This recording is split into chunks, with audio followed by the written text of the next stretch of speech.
Well, there I was. I'm now a fresh West Point graduate, and needless to say, the fact that I survived that, I'm absolutely thrilled. And anybody who is at any of the academies, kudos to you. I'll rewind 20 plus years at this point, I feel like, to say, wow, what an experience. But I'm proud of you for attacking the endeavors. I'm proud of you for serving your country. I'm proud of you going the academy route. For all those who serve, thank you for your service. It is much appreciated. And if anything, we don't get enough chances to say thank you for your service. But I'm going to reflect back on here I am, fresh West Point graduate. They actually had a class called Bullock at the time, and I fortunately met my husband at that class. So it's got a dual purpose. It can prep you for deployment as well as getting to meet your husband. But I actually was training for the Olympics at that time, for the Beijing Olympics to compete in triathlons. And needless to say, I chose finance as my branch, which in it seemed like the super in the weeds tactical and, gung ho profession. But that's what I chose. And many thanks to my family for helping me select that. What they didn't know is that would turn into the 82nd Airborne Division being one finance officer short and a deployment to Afghanistan rather than a trip to Beijing for the Olympics. That I can make a very long story, which are multiple hurdles and plenty of opportunity to explore all kinds of critical infrastructure in that leadership role. But there I was looking at the 16 sectors. And for those not familiar with critical infrastructure, 16 sectors, I leverage the definitions by CISA, and that's the Cybersecurity and Infrastructure Security Agency. And I narrowly focus right now in my story on the financial services sector. Because as a finance officer, here I am in Afghanistan going, well, what am I going to do here as a finance officer? I will tell you, I never expected to go on so many missions and have so many opportunities to really see the countryside. But there I was focused on converting the entire cash-based system to electronic funds. Wow. And I'll tell you, when you look at electronic funds from an Afghani's eyes, and then I'm going to and through interpreters, it gave you a whole new perspective on the financial sector as a critical infrastructure sector in Afghanistan. So if you remind all that, I'm going to circle here over to what is the financial sector play in all this, and why do I look at that as defensive critical infrastructure? Well, I've already said the 16 sectors. I now bring it forward to say it's actually what creates the economy. That if the pay systems, the contracting approvals, the vendor payments aren't delayed, frankly, convoys don't move, generators certainly are not getting refueled, your basic services aren't installed, and everything basically walks backward a step. So I'll say we had several issues, whether that be administrative, system, you name it, all the way through a very substantial investigation that went on while in country. Every time the finance system was impacted, something else also followed. And I'll tell you, there's horror stories behind that. There are success stories in other scenarios, and that we were able to pay to cover costs in different areas. But that was a true wake-up call that shaped my perspective on critical infrastructure, and especially a sector of financial services that you normally wouldn't look at as critical, but really was paramount, both obviously in my life, but also in Afghanistan at that time. Wow. Yeah, I told you she was a badass, Joe. Man, so you were not wrong. I think it's amazing that I too trained for a triathlon in the Olympics. Actually, no, I didn't do that at all. I wasn't even close to that. I'm thinking, holy cow! You were right. Impressive to say the least. Very, very, very much so. So welcome to another edition of the Zero Trust Issues podcast. I'm your co-host, Tony Pietrocola. Joining me as always is my co-host, Joe Marquette. Joe. Thanks, Tony. Happy to be here once again. I'm going to refer to you as Mr. Triathlete now, since it just flows nice with the stories. So today, as you can guess, we're not talking about triathlons. Maybe we'll talk a little bit more about Afghanistan, but we're going to really be concentrating on critical infrastructure and how critical infrastructure leaders defend the systems that, like Chelsea said, rule our world and run our world. And, I think it's funny. Everybody thinks critical infrastructure's nuclear or airports or, the grid, which it is. But I think every business believes they're critical infrastructure because it's their way of life, right? So, how do you have life if you don't have the ability to run that? So let me introduce Chelsea. So obviously I'm thrilled to introduce Chelsea. She and I were on the InfraGard board together, and She was an absolutely incredible member of InfraGard, which is a private business partnership with the FBI to keep America safe and to keep America's critical infrastructure safe. So it's a fantastic organization. But she is the owner of Critical Ops, a business integration firm that helps organizations become smart and, more importantly, secure by making technology work seamlessly. For more than a decade, she has led pilot programs, new initiatives, full-scale implementations, guiding teams through complex transitions and turning their strategy into operational results. Chelsea, like she said, is also a U.S. Army veteran who deployed with the 82nd Airborne Division in support of Operation Enduring Freedom. She's a graduate of the United States Military Academy at West Point. If you wonder where she, which side she comes up in the Army-Navy game. And she brings disciplined leadership and mission-driven focus to every organization. Chelsea, welcome, and thank you for your service. Yes, oh, thank gosh, you. my pleasure.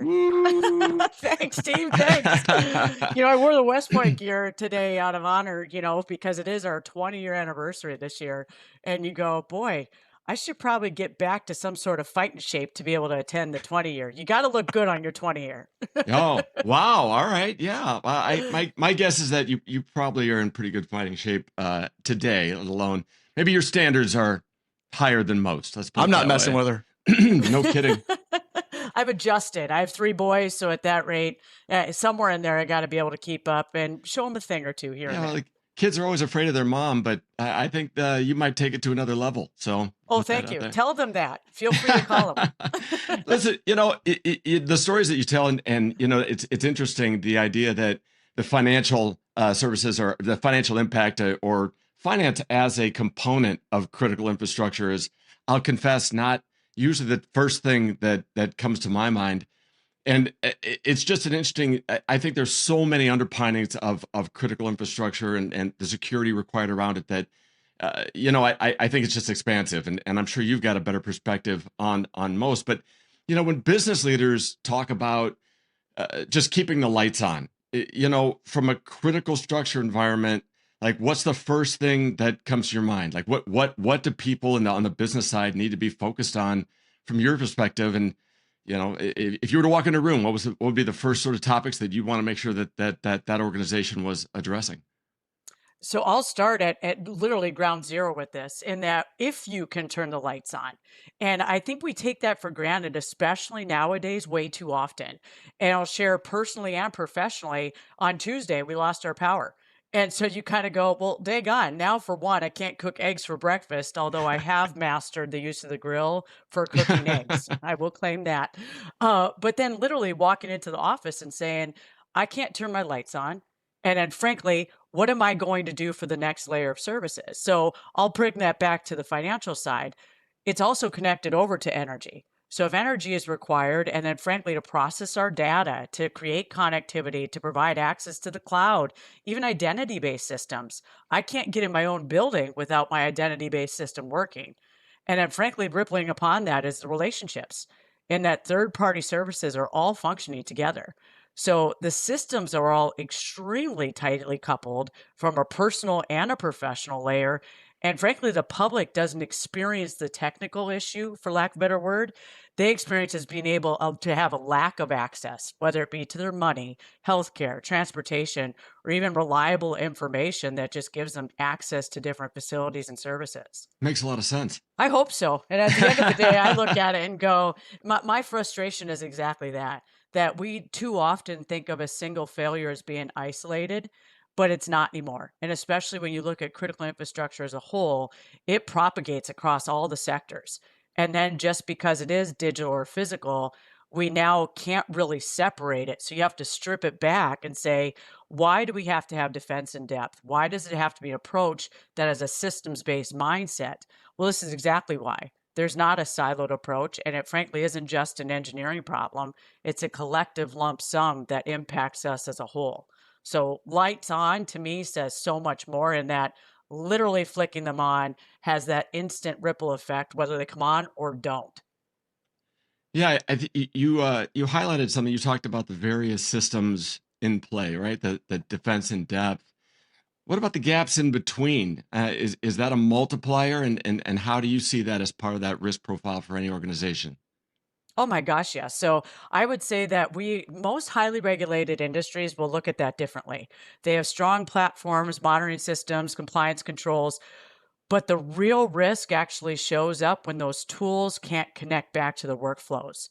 And I say that from the actual physical operation all the way through the authority to make the decision.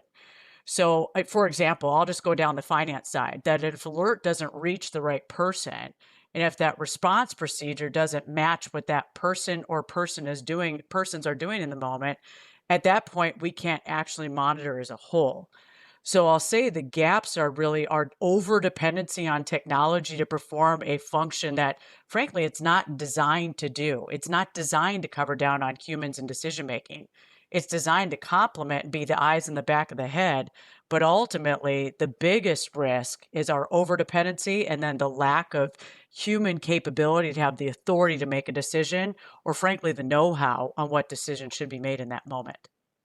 So Chelsea, do you think because those decisions are so consequential, and you think about where that connection and that integration maybe breaks down, where do you most often see the disconnects? Is it in the systems themselves, the integration of multiple systems, or maybe it's in the teams and the leadership and some of the decisions they make? Where do you see that breakdown impacting the most? I'll say procedures right out of the gate. Hmm. And the biggest thing I'll stress on that is when is the last time you actually tested your BCP or your DR? So business continuity plan or disaster recovery. Every day of the week, Chelsea. I Yeah, know Every you day. have. we 8 we are a.m. 8 nonstop. a.m. Bingo. And I bring that up often because we run a lot of programs that truly says go turn it off right now. Count on your BCP to perform and count on your disaster recovery. They will not do it. So even in that moment, let's assume, so I'll start it off very aggressively like that and say, hey, yeah, just go turn it off. Are you ready? Right then, if anybody had a heart rate monitor on, the pressure would increase, their heart rate would go up, and you could feel that escalation because they know it wouldn't work maybe as planned. It may work with a glitch, etc. They don't know. Hmm. So that fight or flight moment relative to a procedure is so detrimental to the operation that point blank, I'll tell you, the processes are written, they're not tested, they're not actually pushed to failure so that we can shape them and improve them. That right there is the biggest spot. I was going to say, so we all know how you get to Carnegie Hall's practice, right? Is that the reason they feel like that? They have that trepidation because they just haven't been practicing? I'd say that, but I also think that we've created a very forgiving society in terms of all of us We have? know. Oh my gosh, shocking, right? In that you made a mistake, it's okay. And I'll even bring it back to a personal level with the schoolwork. Anymore, my children are issued a Chromebook and they turn in their whatever their assignment might be. Well, if they didn't perform to the level they thought they should, there's too much grace right there. Hmm. Give them the B, C, D, F, whatever it is. It's not an A. You don't get that second chance to really scale up and improve upon something that was the end state. So, if anything, we've just truly created an overly forgiving society where consequences don't have a direct impact to the next, and we have to respond. You make a great point, and we actually had, some discussions with a couple of organizations recently where, the terms. If you look at the disaster response or the preparedness documents, you'll see things like, we will always, and we should never, and everyone will ensure, but there's no point oftentimes where there's the fallback, the trust but verify sort of mindset. Just the verify part always comes up short. You see that still happening quite a bit in your experience? 100%. And I think anymore, we used to say, uptime. We have 99.9% uptime. Well, based on what? Your operation or the system you're using? Yeah, a perfect environment. Yeah, that's easy. Oh, right, right. So test but verify, I'm all about it in terms of can you do it? And I'll push that. Let me talk people, for example. We operate out of 16 different states. And so it's one of those where you say, okay, in that position, everybody has that autonomy to kind of work at however they want to. We actually have an unlimited leave policy at Critical Ops. You just have to give us the notification. In that moment, you truly are verifying from a workforce perspective, can an individual who signed up to perform a function actually do it?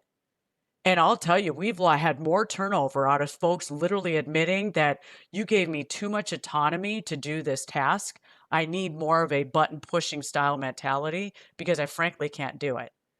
So on the Hmm. person side of it, just that alone, it's that self-reflection to say, can I verify myself and my own skills?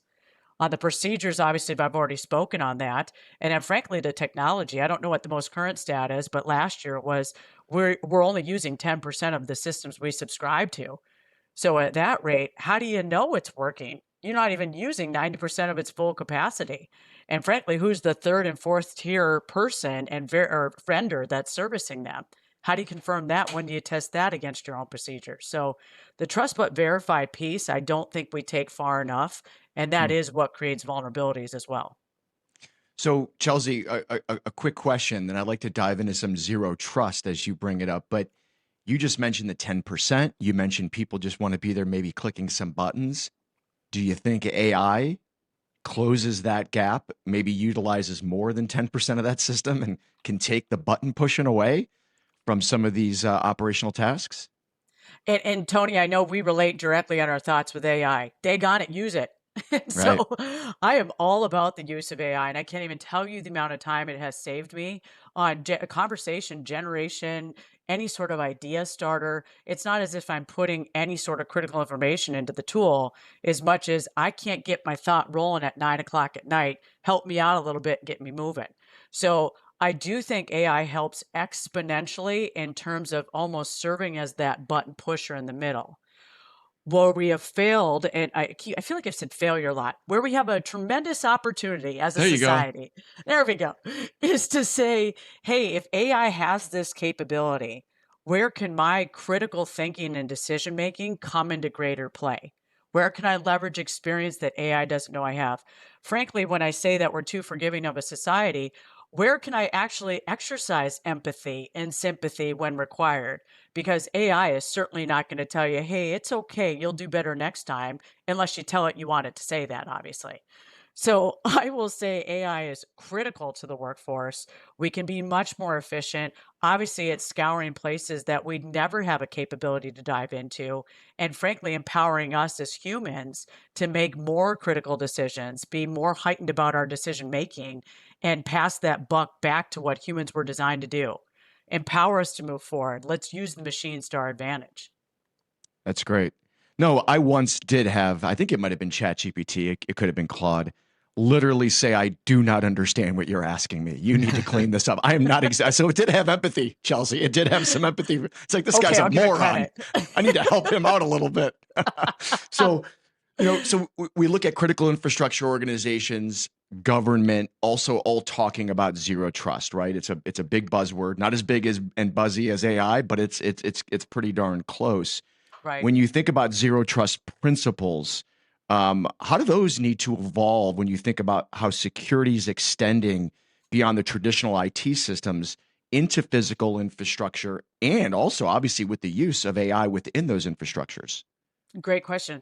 So I'll say that, and we all know on this call, and hopefully the leader or the leaders that are listening to this as well, zero trust was originally designed around IT networks, where you Hmm. continually verify those users, devices, and access. And Mhm. Dagon Agile Blue knows that and preaches it. So go Agile Blue. I'm all on.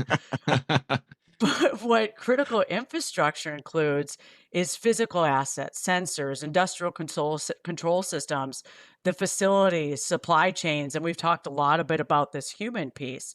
So if someone can physically access a site, interfere with those sensors, disrupt your full power flow, and then frankly manipulate operational technology, then that traditional IT focused zero trust control is really not enough. So it really has to extend, and I'd say cross domains into monitoring, where you're looking at cyber and operational systems. And that requires a significant amount of collaboration. And that's among cybersecurity teams, engineers, the facility owners, and management that historically really didn't work within the same risk frameworks. So I know we spoke about risk, but it's a matter of how do you put language in each other's mouths when frankly, I may be speaking English, you've got Spanish coming out, and daggone, I can't even tell you what the other person's talking. So this really is a cultural and organizational integration issue that's often a lot harder than deploying any security tool, of which is the basis for zero trust. So if I hear you correctly, and please correct me if I'm speaking, I'm using your words wrong, but if zero trust can create a false confidence in today's environment, and now you have the introduction of AI, not only as a tool, but also to a certain degree and integration tool. You're seeing this as an enabler for tools in many instances. Does AI now create that same false sense of confidence that zero trust did? I mean, as a business leader, well, we have zero trust. Oh, well, we're good. No, not really. Well, now we have AI to check our zero trust. Is that as equally as much of a falsehood or a false premise? I'd say yes. And mainly because we're so dependent on others to do our work for us. When I go back to the workforce challenge and we say, yes, you may use AI, here's our policies, here's where it's actually embedded in our procedures. I'm not expecting you to know procedures top of mind. Literally put a prompt in our internal tool and it's going to spit you back out what we want you to do. In that and of itself, we've almost created a zero trust mentality around the AI tool, as you're saying. At Sure. the same time, we have a false confidence that we've updated procedures, the AI is reading them, there's no glitch in that system, and that's exactly what I should do in that moment. I'll tell you, on top of that, time is causing additional parts of this problem. And guilty as charged. Like literally, I'll have a meeting start the moment another one ends, and then frankly hope that that one ends early so I can get to the next one, and then I got to be across town at the same time. We're pushed in all directions and facets of our life. So time becomes something that we're trying to find more of, and AI can't create that. So in and of itself, we've layered a problem on top of a zero trust issue that already is present, and then thrown in additional time demands, which pushes us all the way back to the beginning. We should lead with zero trust. I don't care what it is, what tool it is, etc., because you're now pushed for more time because there's more technology and things layered as one. So that's a long way of saying that I think your comment's absolutely accurate. That zero trust does create a false confidence. AI does enable that, and frankly, we do have a bit of a false confidence in AI as well. Yeah. Fascinating. Yeah, Go there's ahead, no Tony. doubt. There's no doubt about that. So think about this. I know we're getting a little tight on time. You've been very generous with your time. If you think about that tension between autonomy, which we're starting to see more and more of, and one of our favorite words at AgileBlue, accountability. When you think about systems that can't fail, they just can't go down. And if they do, there's got to be extraordinarily well-practiced backups that make it seem like they haven't gone down. How does human judgment play with that? How does it remain essential and a part maybe of that human in the loop or maybe that critical thinking in the loop, even as automation is really taking over our systems and processes? Great question. And I'll go down the whole path that automation works best within the scenarios it's actually designed for. So when an unexpected failure does occur or when multiple systems degrade at once, this is when we run into this priority issue. And humans at that point right there have to be able to be empowered to make a decision, but frankly, they have to prioritize what comes first. And this is true when I bring it back out to the overarching conversation of critical infrastructure, that we see this in healthcare triage on a daily basis. I mean, that's literally why you give the triage symbols with it. Emergency management all the time has to decide what has priority. We're now seeing that humans are becoming more and more critical when it comes to the whole gamut of critical infrastructure. That's energy prioritization. I'll take, for example, a garbage truck hit our power line on Tuesday, and that's what caused the power to be down. Well, who gets the power first? They shut down the high school, the elementary school is still going. Well, if the high schooler is picking up an elementary school, do you bring the high school power up or do you shut down the elementary school? So a basic issue right there where we're counting on a system to almost be automated, and that's a little bit of a stretch of the imagination with a garbage truck, but that's where we have to prioritize. And we're seeing that more and more where frankly, the algorithms can recommend in an IT environment, but people ultimately, with your accountability word, they're accountable to the decision and the execution. So that human layer is really where we have to quadruple emphasize what is zero trust. Do you understand what that means? Do you understand what that means relative to a technology system? How about if I apply it then to you as an individual in the workforce that's using automation and maybe over-dependent on some of the systems over another? So truly, when I boil it down, I'm saying that defense isn't just about smarter systems. It's about preparing the people so that they can make good decisions when the systems truly are under any sort of strain or there's ripple effects throughout. Wow, that's awesome. I mean, it sounds like you run the risk of not just making systems safer, but if you're not using that human in the middle, if you will, you're just making systems faster to fail if they're not if you're not following that. That's it's great insight. Listen, again, this has been fantastic. I think that in an effort to make sure we don't take too much time away from your training that you're going to get right back to, you were telling us about. Just if you know, right now today, we like to close each of these podcasts with a quick question, and it's really about a key takeaway. And obviously, you've got some fantastic experience. I'm curious if if there's one thing that you would challenge leaders with today to reduce hidden risks within their organization, within their infrastructure, within their security, what would that be? What would be the one thing you'd give them? I challenge them to accept that they don't know everything. And the second we can have a little bit of humility behind that, it actually opens up a world of opportunity. And I'll give a shout out. Our focal point for this year is energy. In that I don't know everything about energy. I don't know everything about all the sources. I don't really know a lot about the supply chain. I'm certainly learning. But frankly, as a leader, when I step forward and say, I don't know everything about this particular sector, it's opened up this whole new window of opportunity to say, oh, wow, let me explore some opportunities that are out there and ask the questions that, frankly, we don't take enough time to ask. So my challenge to leaders would be grab a little bit of humility, however you find it, whichever way, shape, or form. Open your horizons, leverage AI if you really don't want to look like you're missing a link walking into some of the conversations, but then frankly explore the unknown. And it's not a bad thing. The more you know, and I hate to go back to that like Starburst commercial from the 80s, but the more, frankly, the more you know, the more power you have in terms of being accountable for your own decisions, your own next steps, how you lead and guide your company, and even what the future holds from your strategic perspective too. That's fantastic. So tech problems might be a leadership problem if you're not careful. Oh gosh, all day long. All right, well, I'm out of here to go look for some humility. God knows I can get a little bit better there. Maybe we all can. Chelsea, thank you so much for joining this issue of, or this episode of Zero Trust Issues podcast. Go Army! We're all in for Army. Go Army! We got a couple months here, but yeah, go Army! Thanks very much. If anybody has any questions and wants to get a hold of Chelsea, you can find her on LinkedIn or at your website. What's your website, real quick, Chelsea? I should know it. CriticalOps.com, and not to be confused with the third person game. I'm slowly trying to chip away at our social media presence that'll overtake them. Nice. You got it. And if you want any more information on AgileBlue, it's simple. It's AgileBlue.com. Thanks again for joining. Everybody have a great day. Thanks for tuning in to Zero Trust Issues. Be sure to click follow so you never miss an episode. And visit AgileBlue.com to learn more about how AI-native cybersecurity can protect your business.